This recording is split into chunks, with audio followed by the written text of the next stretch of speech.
Hello and welcome once again to Some Good Seeds. Pastor Wayne Hathaway here sharing with you today, and so thankful for all of the birthday wishes, comments.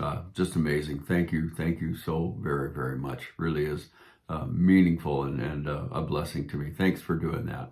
Well, this morning just read Nehemiah chapter 4. My reading takes me in chapters 3 and 4, and then Luke chapter 23. There's a bunch of amazing verses in this fourth chapter, but the one that struck me was the prayer that Nehemiah prayed. Hear what it says in chapter 4, verse 5. Do not cover their iniquity, and do not let their sin be blotted out from before you, for they have provoked you to anger before the building.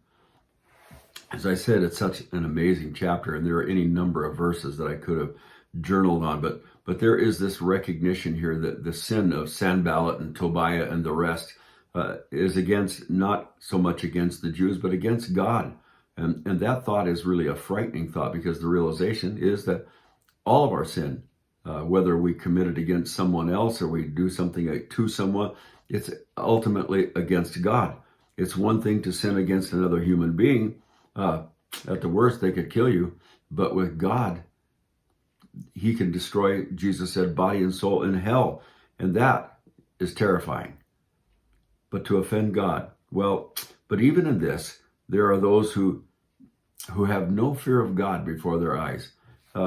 We live in a nation founded upon Christian principles, but yet here we see people who have no fear of God, government officials who claim to have some kind of a relationship, but yet there's no fear of God for the things that they are doing are totally against what God has said in his word.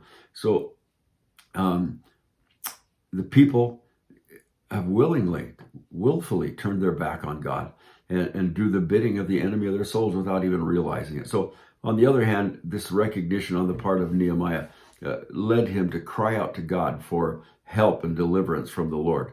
And so they purposed to do that. They had a sword strapped on there, and they had a sword in one hand and a trowel in the other while they put the rocks in place and built the wall and cemented them in, and all the stuff that went on with that. They build on one hand and they were ready to battle on the other hand.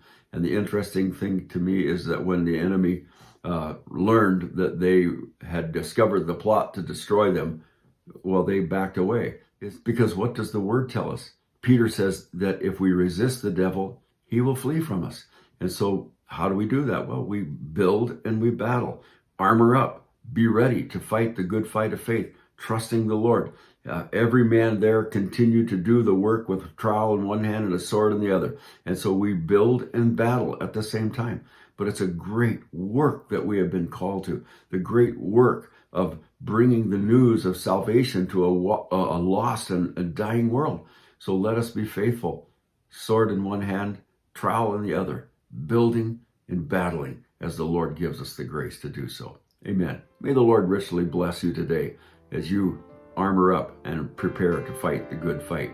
Or maybe I should say, continue to fight the good fight of faith. Amen.